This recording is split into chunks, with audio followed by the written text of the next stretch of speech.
Picture it. London, 1880.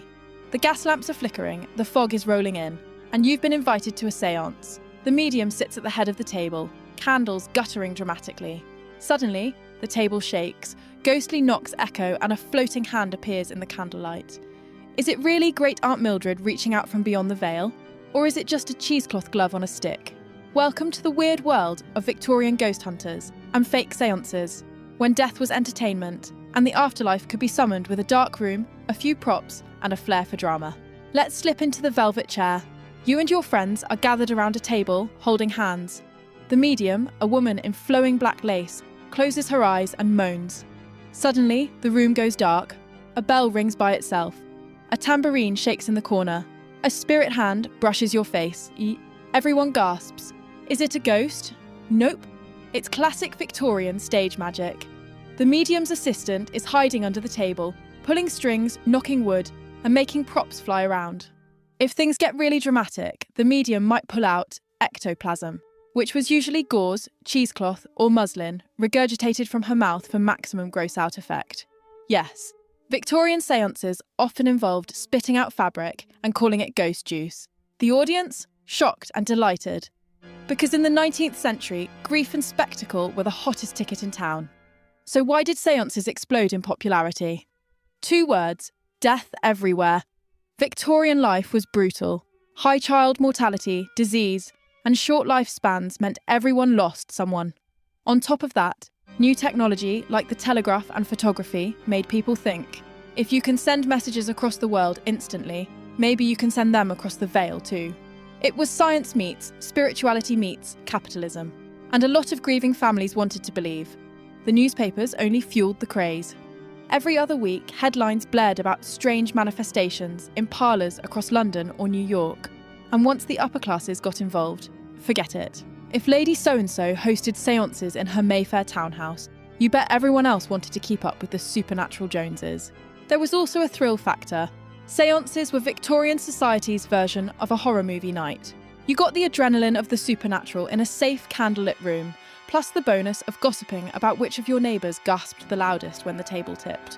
And of course, there was money. Mediums charged hefty fees, sometimes running entire séance tours across Europe and America. A grieving widow might pay dearly to hear just one more word from her late husband. Spiritualism wasn't just a belief system, it was a booming business. Mediums weren't just winging it. They had a full toolkit of tricks that would make a Vegas stage magician proud. Table turning.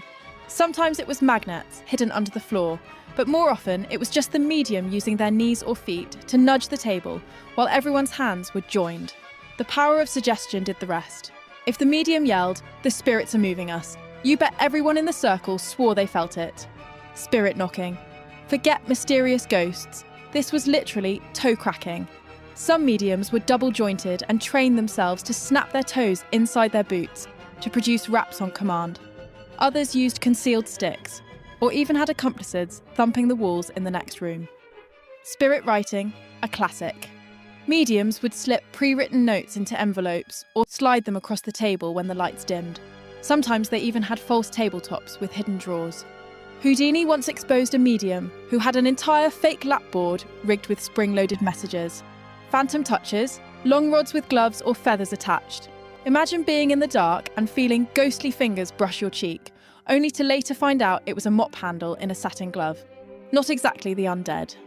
Ectoplasm, the pièce de résistance.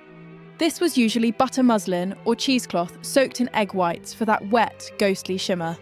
Mediums would hide it in their mouths, stomachs, or even other body cavities, yes, really, and dramatically produce it mid-séance. Some were caught with the ectoplasm still dangling from their lips like a bad tissue trick. It was all smoke, mirrors, and body horror. And yet, people bought it. Why? Because in the candlelight haze, with the dramatic moans of the medium echoing, no one wanted to be the killjoy yelling, "That's just a sock puppet!" By the 1880s, not everyone was buying the cheesecloth trick. Enter the Society for Psychical Research, founded in London in 1882 by a mix of scientists, philosophers, and armchair ghostbusters. Their mission? Investigate all things paranormal and figure out what was real, what was fraud, and what was just. Victorians being a little too into their grief. Members included heavyweight intellectuals like Henry Sidgwick, Frederick Myers, and later William James. These were serious people, publishing serious papers on whether or not Aunt Mildred was actually haunting your parlour curtains. They sent investigators to séances, set up experiments, and tried to catch mediums red-handed. And often they did. One medium was caught producing spirit hands, only for the researchers to grab them and realise they were rubber gloves filled with sawdust. Another was discovered using phosphorescent paint on fake heads to make ghosts float in the dark. Glowing paint equals ectoplasm upgrade. Florence Cook, a famous medium, was said to produce a full materialised ghost named Katie King. The society investigated, only to discover Katie looked suspiciously like Florence in a bedsheet with a wig. And yet, here's the twist, the society wasn't entirely sceptical. Some members genuinely believed there might be real phenomena hidden among the fakes, which is why their journals are a weird mix of "we caught her spitting up cheesecloth" and "but what if it really was a ghost this time?" It was part debunking, part ghost fan club, and their work shows just how seriously Victorians took the possibility of contacting the dead, even as frauds kept getting exposed in embarrassing ways. Victorians didn't just want to hear ghosts, they wanted to see them. Enter spirit photography. Clever photographers used double exposures to create faint ghosts hovering over sitters. Families ate it up. Finally, proof that grandma was watching over you. Except the ghosts were usually just the photographer's assistant in a bedsheet. It was basically Photoshop before Photoshop, except with more fumes and longer exposure times. Here's the thing. Most people knew mediums were probably cheating, but they wanted to believe. Séances were half religious ritual, half social entertainment. You didn't just get a ghost, you got an evening out with candlelight, mystery, and the thrill of maybe connecting with the afterlife. And every once in a while, things happened that were harder to explain. Knockings that didn't match the medium's movements. Apparitions that multiple people swore they saw. A voice in the dark that didn't seem to come from anywhere. Were they coincidences? Tricks of the mind? Or the 1% of cases that couldn't be debunked? That sliver of doubt, that tiny what-if, kept the séances popular, even when fraud after fraud was exposed. Because no matter how much cheesecloth got yanked out of someone's mouth, Victorians desperately wanted the afterlife to be real. The séance craze faded in the 20th century, but the legacy is everywhere.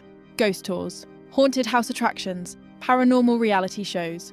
All of them trace back to Victorian parlour tricks with cheesecloth and bells. And while we laugh now, it shows something timeless. Humans love being scared, mystified, and maybe just a little duped. So what have we learned? That Victorian séances were less about ghosts and more about theatre.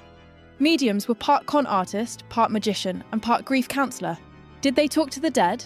Nope. Did they make a lot of money and scare the hell out of middle-class Victorians? Absolutely. So next time you hear a bump in the night, remember, it's probably not a ghost. It's just some Victorian woman with cheesecloth in her mouth and a tambourine under the table. Would you ever sit in on a Victorian séance, even knowing it was fake? Tell me in the comments, and don't forget to like, subscribe, and hit that bell for more weird disasters from history.